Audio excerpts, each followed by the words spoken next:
Hello, I'm Dr. Scott Wadier. And I'm Tommy Welling, and you're listening to the Fasting for Life podcast.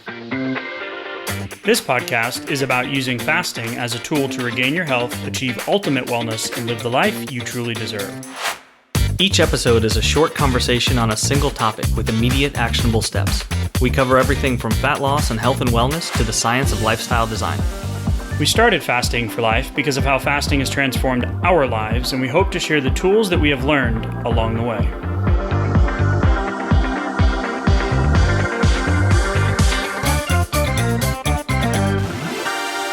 Hey everyone, welcome to the Fasting for Life podcast. My name is Dr. Scott Wadier. I am here as always with my good friend and colleague, Tommy Welling. Good afternoon to you, sir. Hey, Scott, how are you? Fantastic. We are going to talk 10-day fasting ramp-up challenge. We're going to talk about what it is that we actually do with Fasting for Life, and hopefully bring some massive value today. I am fired up that December 3rd is right around the corner. Thanksgiving was fantastic. Feel good coming out of it. How about you? Yeah, I feel great. It was a great Thanksgiving. Used a lot of fasting actually around it, and right back into a fast now, but enjoyed Thanksgiving for sure. And pumped about the challenge coming up too. Yeah, I love looking back last year before we started the podcast and thinking, okay, holidays are coming. I've been working hard for 6 months, lost all the weight. And I'm like, all right, what am I going to do? Oh, you know what? Well, this holiday season's a little bit more enjoyable when I'm not worried about making sure that my, button down black shirt that's very forgiving is clean, or that, I have a comfortable pair of jeans to wear to the holiday party, or I need to get the suit coat out and make sure it still fits. Right. It was a different holiday. And then this year was much like last year, where it was a lot more relaxed and felt good going into it, had a plan, did a longer fast going in, enjoyed, didn't overdo, but enjoyed the holiday. And now we're gearing up to take a group of people through the 10-day ramp up. And I'm really liking the fact that we added this to the calendar this year and didn't wait until, the holiday hangover wore off and, end of January, beginning of February type timeframe. Yeah. And because that was the suggestion that a lot of people had. A lot of people said, well, no, I'm going to think about that stuff again in January or February. And we're like, well, that's, you're so far down the rabbit hole. You have so much to undo at that point. My least favorite part about the holidays in years past was actually making the Thanksgiving and the Christmas plans, and then thinking about the family that I was going to be seeing that I hadn't seen for a while, and actually dieting going into that, knowing that I was heavier than I had been earlier in the year. So I need to diet before I see people that I haven't seen in a while, but then fearing what I might eat and how much I might gain during the actual holidays, and then what January and February were going to look like. It was like I already knew what the roller coaster track looked like in my mind, and it was a really stressful time for me. And similarly, I agree, what would happen with, vacations. We go on vacations and I'd prep and work so hard, and then, not falling off track, but just literally enjoying myself on vacation. I would come back and I'd be so far off my long-term low and slow goal that I would get discouraged. And I just didn't like the way that felt. So it's empowering to know, everybody listening, that, yes, guys do care. We do care. Like, this is stuff that bothers us too, especially I know for me, being a dad, not being a good example for the kids and having the energy, and, you tell your story about not needing naps anymore and just being able to get down on the floor with them and play with them. And, we're talking, mid to late 30s here. So we're not talking 60-year-olds. No, that's how life should be. Right. Right. That's exactly how it should be. And, when we went to the park, we did a big, family and friend gathering at the park the other day. And, we're climbing around on monkey bars and just, running around with dogs and kids. And just a few years back, that wouldn't have gone anything like that. It would have been sitting on the sidelines, just kind of watching everyone, play and have a good time. And it's just a completely different experience now. And we're not talking 100 pounds. We're talking 40 to 50 pounds. Right. That makes a huge difference. So Good transition into what we're doing. So we call it the 10-day fasting ramp up or the 10-day challenge. And the word challenge can almost be a little misleading as almost like an aggressive tone to it. Like, we're going to challenge you. Like, come on, it's going to be hard. Like, I'm telling you, it is not that. So you and I had this realization just talking for the last few days where what it really is like a live accountability group training.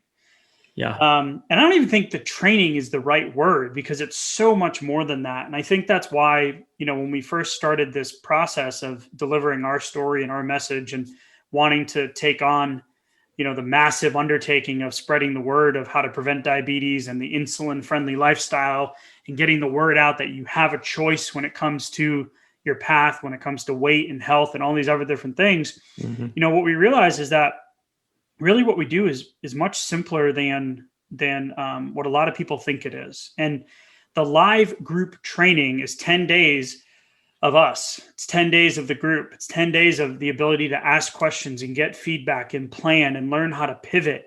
And I want to, and it kind of merges right into the topic that we're going to talk about for the episode today as well, which is, the why diets fail and the diet life balance and, what you do when you get to maintenance. But there's so much more to unpack in this 10 days than what we can put on one registration page. Right. And that's kind of the tricky part too. When we talk to, a lot of listeners about what it is that they'd like to see in a challenge like this. Well, we keep hearing a few recurring things. One of them is community support. Like, I want a place where other like-minded individuals go and I can bounce ideas, commiserate sometimes or encourage, right? There's tough times for all of us, but also just finding the support and the energy and the feedback there to kind of keep going and, to pivot when necessary. And so that 10 days doesn't just end after the challenge or the group training. It continues. That's lifetime access to the community. And some of the people in the community have been there for almost a year now, encouraging each other and just growing and feeding off of each other's energy. I was on a Facebook Live this morning, dropping a message into the group, gearing up for the challenge. And I saw a name pop up. She was one of our original challengers. Mm-hmm. And I was like, hey, yes, look it, re-engaging, still has the support and is still there and doing great. So right. You just hit it there, man. In trying to summarize, and we've always said that we wanted this to be conversational, and that's why it's the, send us emails, send us messages, and we do our best to get back as quickly as possible. And I'm sure there's been a few that we've missed over the last 10 or 11 months. But the idea is that trying to instill what it is that we learned and we experienced that was so life-changing and trajectory-changing for us, the 10 days is really more of like everything you need to learn on how to use fasting to do just that.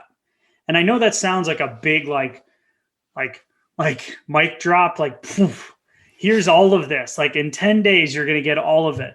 The reality is it's simpler than you think. And it's tools. It's the psychology. It's the physiology. It's the ability to learn how to pivot. It's what intervals to use and knowing that you have the confidence and support to be able to use those intervals within a fasting and like-minded community, where if you tell someone, coming out of Thanksgiving that you're going to fast for 48 hours, somebody might be like, well, what'd you eat on Thanksgiving? And they're like, well, no, that's not why I'm doing it. Like, I didn't go crazy on Thanksgiving and I'm going to make myself suffer for 48 hours. Like, this is part of my lifestyle. This is what helps me enjoy the holiday and then also know that I'm staying on track. Yeah. And there's no regret involved. There's no give back. There's no planning for the next few weeks to get ahead of the curve for Christmas and then beyond that. And, so the power in the group training comes from when we have live daily sessions. We meet daily on that, and it varies between training and Q&A, but the power of the conversation, like you said, keeping it conversational, when you start understanding the science and the psychology and the physiology, and then get to digest it and then come back and ask real world questions. Okay, this is happening to me today. This is how my schedule looks this week. What about when XYZ happens? And we're bouncing these ideas and these answers and suggestions and feedback. You're learning from the whole rest of the group and all of their questions too. Like that's an exponential power that's really kind of hard to describe until you start to experience that. And you said something that made me think, well, yeah, you're taking responsibility over it, you're commanding it, you're controlling it. Where the opposite this time of year, what you could do is just stick your head in the sand and be like, nope, just going dark for a little while. I'll think about this again, in January or February. And we're going to deliver some value here too, in terms of discussing kind of how to unpack it, and not just for the challenge. Like it's not just one big promo for the challenge. It was a realization in prepping for this challenge, for this live 10 days of live training, that what we do and what we're trying to do is simple. And there's a few underlying threads, again, when it comes to the tools, the psychology, the physiology, and the intervals, that makes it really tangible. So I want to make sure that we don't just talk about, the 10-day training the whole time, because it was cool. I mean, we have plenty of testimonials and excitement to just continue down that rabbit hole. I don't want to get buried in it though.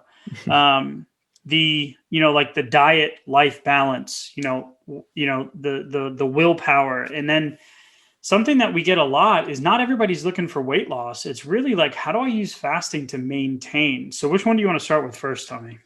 I feel like that maintenance piece, getting off of the diet roller coaster and then on to the maintenance. I feel like we get that a lot where people have a story about how they've gained and lost the same weight, or they've recently made some good progress. 20, 30 pound swing, right? Yeah. And then it was like failure to engage in maintenance mode. And so it ended up all coming back, and a lot of times, and then some, right? Yeah. And that's where a couple of things I've just been thinking about is the diet life balance, right? Like, and the fact that like diets have a start and a finish to most people. Like you're either on it or you're off it. You're either on the wagon, off the wagon. You're either in the diet world or you're in the, I'm just going to stick my head in the sand and live my life world, or you're in because being in the middle doesn't really work either.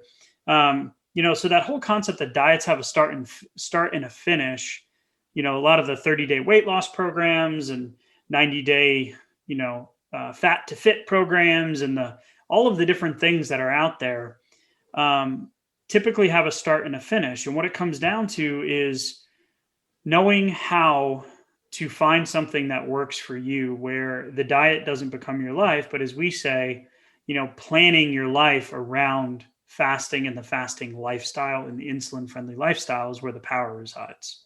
Yeah. And, it sounds like what I used to say about going to the gym too, because as I've said before, I tied going to the gym heavily with my eating habits and my calorie counting and, trying to get the fat off. And that was, hey, how are your workouts going? Oh, well, it's okay. I haven't really been going to the gym lately. I'm going to start back up. Yeah. Right? Or I missed 2 this week. So yeah. Yeah. Maybe I'll start back up next week, or, the first of the month, or after my birthday, or whatever it is, so you have these on off hard stop cycles, but, getting away from that and onto something that's sustainable, that you can maintain with, and that you can use for a maintenance plan and health maintenance, that's what we really want to drive home here. We spend a lot of time covering that in the challenge. And that's why we wanted to go into some of that today too. And one last thing I want to go into willpower too here shortly, but one last thought on this, on off thing, right? So when we're looking at the end result, we have to have the end result in mind. So what does the end result look like for you? What does the end result look like for me? Well, it's going to be a little bit different. It's going to be around this concept of, living life to the fullest, having energy, having focus, having, good sleep, having healthy relationships, having, less stress, having ideal body fat percentage, having a certain level of strength, right, in the gym if you're a lifter, having the endurance to be able to go to Disney with the family and not be the guy sitting on the bench eating a turkey leg, right? Like, well, please enjoy the turkey leg, but you don't have to be the guy sitting down having the turkey leg. You get to choose to do that. And usually when people get to maintenance, is what happens is, because they're not using fasting as a tool, or they haven't used it long enough, or they don't really know what to do with it. And then the old psychology and the things that come along, and I'm going to define the word willpower here in a minute. And then not understanding exactly what the physiology is, and maybe thinking that like, oh, I'm slowing down my metabolism, or I'm doing long-term harm. Being able to know that when you lose that 20 pounds, you have the ability to stay there and maintain it. Like, that's the whole point. Like, whatever that end result looks like, all of that stuff I just mentioned, right? Like bits and pieces for different people. Like, we all have different motivating factors. But like, end result is to feel good, to look good, to have confidence, like look good on the date night, right? Like all of that stuff. So why then does it fail so often for so many people? Yeah, I feel like it's not really being discussed. Whatever method you're using to get to that maintenance point, and for a lot of us, it's a number on the scale.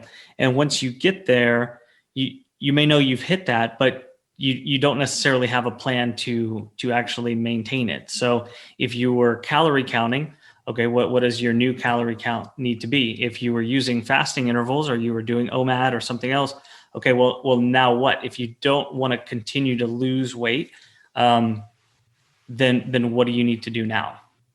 And the problem with that, I feel like, is a lot of people go back to their old habits at that point, right? Yeah. They go back to doing the things that got them into the place they didn't want to be in the first place. And I am 100% speaking from experience. I am the president, vice president, and the board of this club. I know you're there with me. We're co-presidents. So like, this is it. This was what we did. So it's looking at, almost like the schedule of how to use the intervals to your advantage. And it's really just coming from being able to do it consistently and kind of use the different variations and try some things and figure it out and kind of tweak the process. So like, I was listening to someone that I follow on Instagram. He's a functional medicine doc in North Carolina. And he was talking about his fasting schedule. Now, I know him well. And he was talking about how, like, Monday through Thursday, he does a 20-hour fast. So he eats in a 4-hour window from like 2 to 6. And then on Fridays, he does Thursday to Friday, he does 6 to 6, which is a 24-hour window. There's a lot of benefit to the OMAD, or the 24-hour fasting cycle, which you and I love. And especially if people have done more of the intermittent, like 16-8, 18-6 window, which is kind of the starting point for a lot of people when it comes to fasting. Right. What I mean by window is, when you're fasting, you're not drinking anything other than coffee, tea, and water, no sweetened beverages, no food, right? And then in the eating window, you can eat between like a 2 and a 4, or a 12 and an 8 if you're doing more of an intermittent type. So he would do Monday through Thursday, 4-hour window. Thursday to Friday would be a 24-hour fast. So he would eat Friday night, and then he does more of an intermittent, like 12 to 8 or 8 to 4, right, type window, because it's family time. Okay. So it gives him more flexibility to be able to do the things on the weekends, which ties into one of the things that we hear so often, which is, how do I keep motivation on the weekends? Well, the weekends are no damn different than any other day. They all end in Y. It's just that in our brain, we program them to be like, oh, I can chill. Oh, I can relax. Oh, I don't have to work.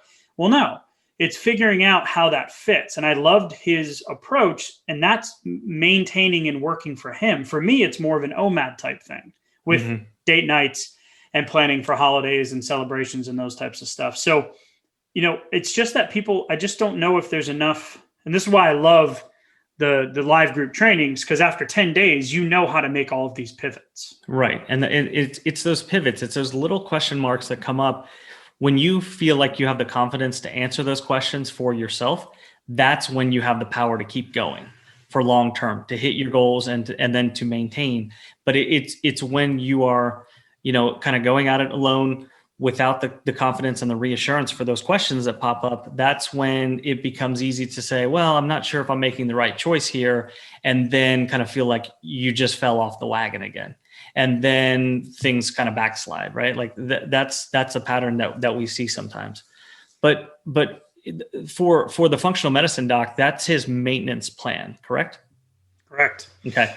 So, because that's the other thing that we hear from a lot of people too is, I've been doing intermittent fasting for 3 months, 6 months, a year or two. We get a lot of emails like that, and it looks something like a 16/8 type of schedule, but it's just not working for them. Well, if you think about it, this functional medicine doc does that 75% of the time, and that's his maintenance plan. So it's not really very surprising that the weight's not coming off when that's your tool, that's what you're using. So there's going to need to be more to it in order to actually get the weight off and then get to your maintenance point.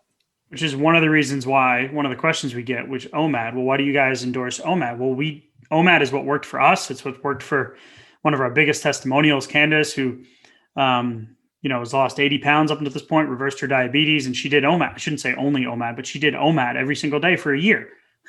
And that that's all she did, right? Now she's in a time period where she has more flexibility. But guess what? She loves that her blood work looks great, her life looks great, and she feels and looks great. And she's like, you know what? I'm just going to stay here for a while. But, with the doc that I was talking about, yeah, he's doing more than an intermittent window and to maintain. So like people that are doing intermittent, if you're not getting the results, you can't keep doing that over and over and over and again and expecting that end result to change. Like you probably need to push it a little bit. And that's where OMAD comes into play, or 1 meal a day, because it gives you that just a little bit of extra time in between meals, which allows your body to burn that little bit of extra fat. And that adds up, over the span of 30, 60, 90 days. You lose 50 pounds in 50 days, and that might seem obscene to some people, right? Because there's this thing out there of like, don't lose fat too fast, right? Like, right. Okay, well, let's get it off and then figure it out. So you could do 60, 90 days of rapid fat loss. And then of course you're going to have to stop and reassess and, let your body adapt. And there's those physiological things that take place, like set points. And there's a psychological aspect, which I want to talk about, willpower. I keep mentioning it. I haven't gotten to it yet, but it's coming. So I just love the idea that, okay, yeah, if you've done intermittent and it's not working, then something's off. And it's usually a timing or a consumption problem. Right. Or both. Yeah. True. Yeah. And again, that's why we spend a lot of time on that, especially at the beginning of the 10 days, because it's so important and helps kind of, that's why we call it the ramp up. We're ramping up the process, going from a beginner's state. But even if you've done plenty of fasting in the past, we still break it down so that anybody can start there. And then you're still just building the pieces and the building blocks to get to the top of the mountain. And so for the Fast Start Guide, the mini masterclass, these challenges, the courses, we are working on this piece. Like this is a piece that we've noticed is a big sticking point. It's a big request. It's a big, well, I don't know what to do next. And the podcast can, we can deliver some of that on it, but we're going to do better. So I want to talk about willpower and the fact that, I was writing an email earlier this week that went out to a bunch of the people in our newsletter. And I was talking about, the 3 options of what you can do this time of year, almost, like in the framework of you've done all this work, you made progress. 2020 has been a heck of a roller coaster of a ride. Like, let's get off the roller coaster, return to normalcy. Mm-hmm. Let's get back on track. Like, depending on where your starting point is, you've got some options, but a lot of it came down to this thought of like willpower, and that willpower is this mythical creature. And so I did, I was like, okay, what is willpower, right? I'm like, what is it? Right. So the American, and you have a psychology degree. So thinking all the way back, right, to the days of the textbooks, the APA Or sorry, didn't mean that. I got a smile there. Way back. Yeah, way back. Didn't mean it. I am the eldest statesman in our friend group, so I shouldn't talk. So according to the APA, it says the ability to delay gratification and resist short-term temptations to meet long-term goals. Great. Sounds awesome, right? The capacity to override an unwanted thought, feeling, or impulse. A little bit like emotional intelligence. I like it. The conscious, effortful regulation of self by the self. Well, self, if you're not doing great with something, it's pretty hard to regulate from a place of irregularity. Yeah. And a limited resource capable of being depleted. This is the one that I feel like is the problem when it comes to maintenance, and then also these plateaus that happen when you're in a fast or a massive weight loss phase where you're trying to lose fat and keep it off. You're trying to lose 20, 30, 40, 50 pounds. Mm-hmm. That's the one that really sticks out to me. Yeah, because, if we go back to the old diet model and the eat less, move more, and the calorie restriction, if you think about it, if you're sitting down for, 3, 4, 5, feeding sessions per day, a meal or a snack or whatever it may be, you're having to make decisions each time that you sit down, to actually track those calories and to make the choices for what's on your plate, and to keep in mind your total number of calories that you're trying to stay under for the day. Well, that's multiple willpower decisions at each mealtime. Then multiply that over a day and then over the weeks. And there's only so much of that to go around.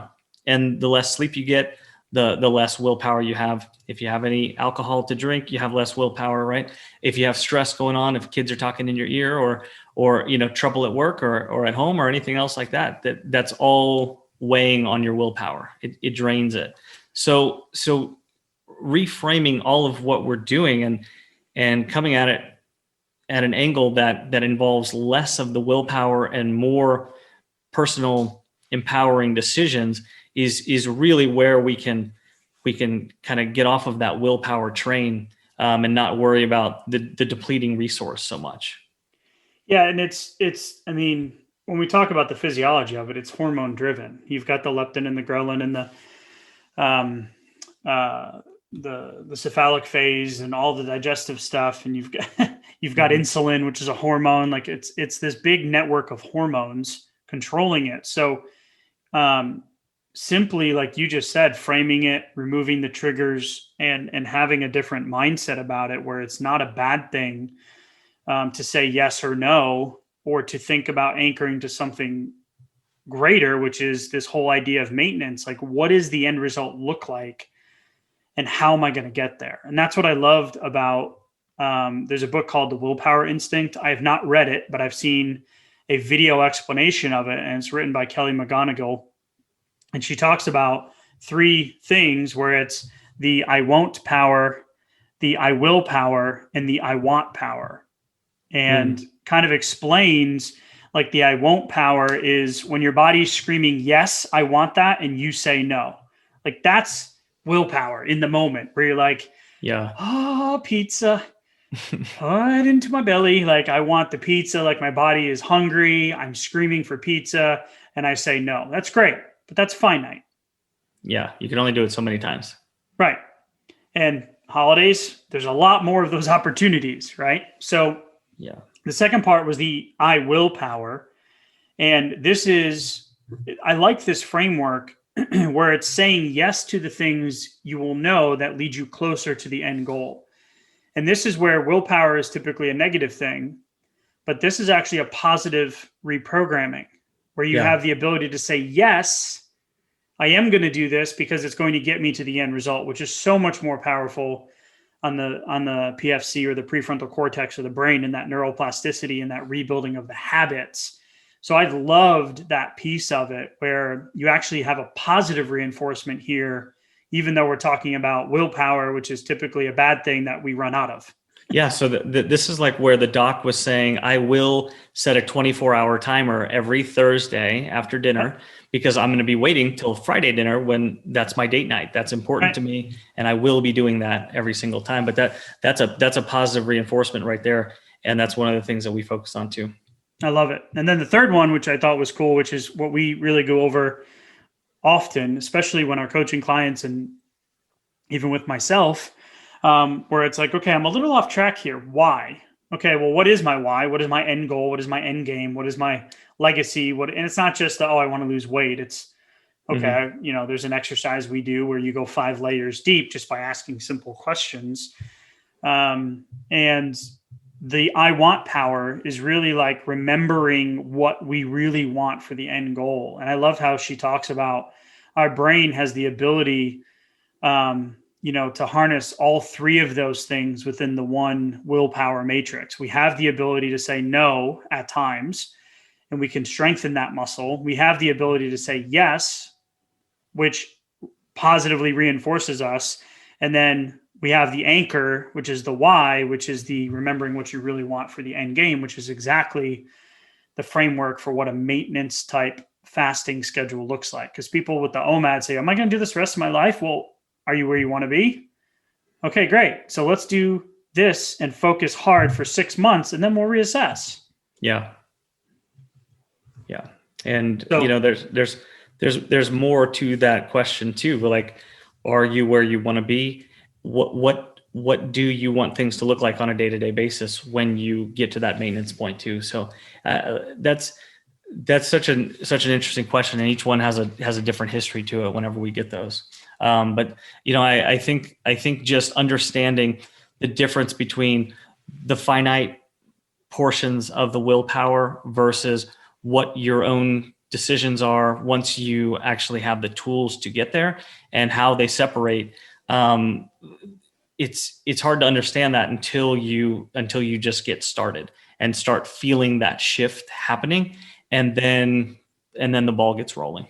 That was the exact motivation, not as articulated as well, because 11 months ago we didn't know that, for the fast start guide and the 1 meal a day. Like, that's where it came from. Like, that was the empowering thing where it was like, oh wait, like some of this is starting to make sense and to fall into place. So we're refining the message, refining the delivery.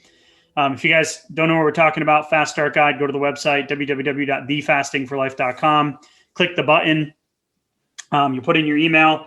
It'll be sent to you. It's a 1-page PDF, and then also comes with a little 20-minute 6-video explanation of how to use OMAD, how to put it into your day-to-day life, how to start that weight loss phase, and how to make it stick. And then the other thing we have going on right now is the challenge, which you know about, December 3rd to December 12th. Registration closes in 2 days.